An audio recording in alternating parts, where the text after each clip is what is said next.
This is Chad, this is Cass, and this is Yaren. Together, they are...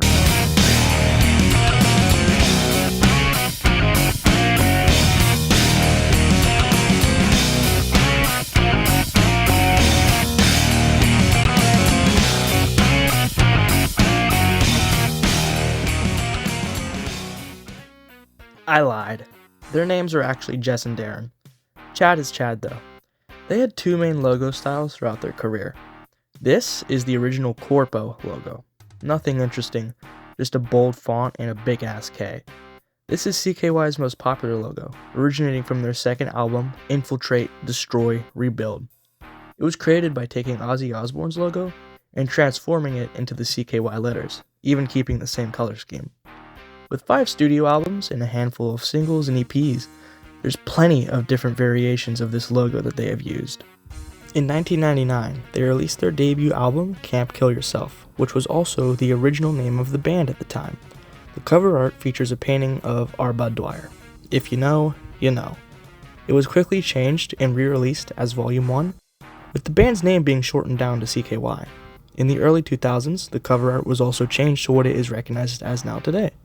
The cover art is a picture from Warped Tour 1999, with Chad doing his signature badass guitar flip. The photo is black and white, besides for the sky above the crowd, which is this really cool red static.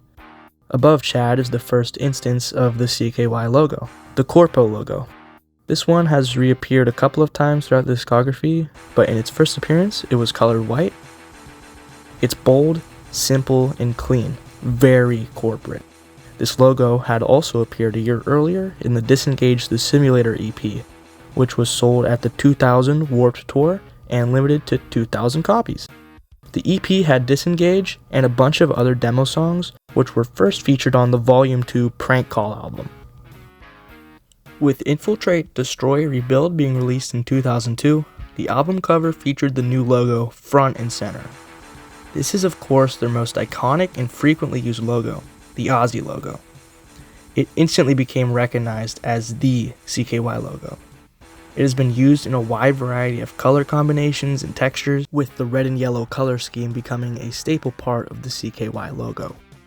Following the release of IDR, CKY released their Hellview EP on 7-inch vinyl in 2003, and it was sold exclusively at Hot Topic. The disc had 2 tracks, 96 Quite Bitter Beings and Escape from Hellview.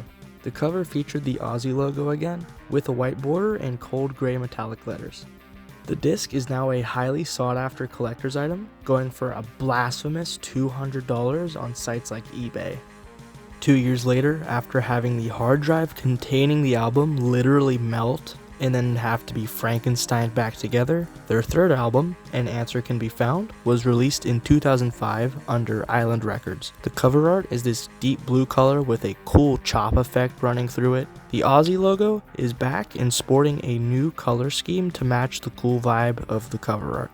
The border is white, contrasting the dark blues below it, and the lettering is colored a solid black. The colors chosen makes for a bold logo that stands out against the noise of the cover art. Now entering the end of an era, Carver City from 2009 is the last album to feature frontman Darren Miller before his departure from the band in 2011. This logo is similar to Hellview's in the way that it has a unique texture instead of just being solid colors. The letters are black, looking almost like polished granite, and the border looks slightly raised as well, being a reflective gold color. The colors stand out against Carver City's skyline as the sun sets in the cover art. It's really a great send-off to the original lineup. It looks final, it looks definitive. It's one of their best variations of the Ozzy logo. I wasn't recording. Afterworld from 2011 features Chad Ginsburg on vocals instead of Darren for the first time, although he was still on guitar at the time for the single. The Ozzy logo here is honestly pretty weak against the cover art, and isn't anything too interesting or new. It's a reversal of an Answer Can Be Found's logo, with a black border and white letters.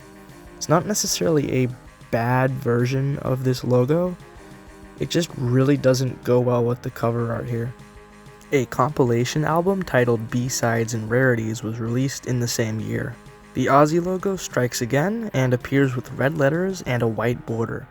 The bonus material also had its own cover art featuring another Aussie logo with pale blue letters and a black border, an inverse of the other color scheme. This is the last time that we would see this logo until 2017.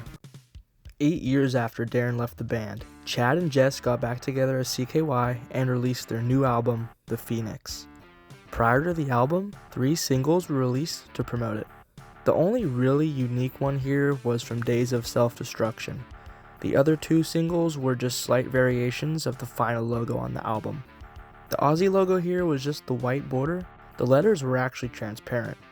This looked incredible against the vibrant red smoke of the cover art. This variation had a lot of potential for reuse, at least with the transparent lettering of it, since it just looks so cool with something interesting behind it. When the album dropped, the Phoenix brought the classic red and yellow Aussie logo with the colors fully vibrant to signify the bold new return of the CKY name. This version of the logo was used a lot in promotional material and merchandise before it was even used in any cover art. 2019 saw the release of Too Precious to Kill. This EP was a continuation of the Phoenix in order to fulfill the deal that CKY had made with Element One Music, the record company. The Corpo logo is back for this one in a bright yellow against the black and white cover art. The EP has a G.G. Allen cover, courtesy of Chad Ginsburg. 3 years into the new era of CKY, the world was getting its ass kicked by the coronavirus. CKY live-streamed a performance online during Christmas to say "fuck you 2020" and later pressed it into a limited vinyl release. There was a digital live album set to release on Bandcamp, but the album still has not been released and probably never will be, unfortunately. You can still pre-order it though, I guess. Anyways, there was a new variation of the Aussie logo in the poster and cover art for this live album. It had thin neon pink outlines on the letters and a black border. The lettering is this gorgeous cotton candy blue with halftone dot pattern that transitions to black at the bottom. This logo was never really fully shown off or used in any merchandise, and it's one of the most unique, interesting versions of the classic Aussie logo, and it's a damn shame that this was really all that it had. Like, I would kill for a shirt with this. CKY released a single in 2021 titled Lost in Departures, which featured Daniel Davies on vocals. A full album with him was rumored, but never came out. The Aussie logo used in the cover art is just a brighter, slightly desaturated version of the one that appeared on IDR. A return to the classic logo for this release is fitting, since it is the last to ever feature the Aussie logo.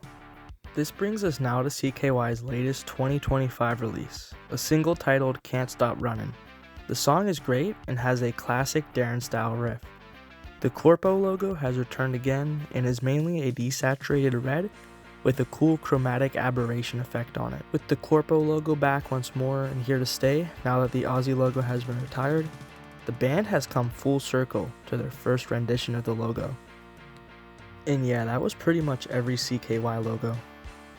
A lot of cool stuff in here.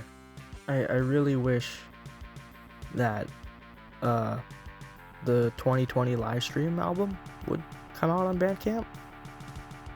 And I wish they would make a shirt with that logo on it. I also like the Phoenix.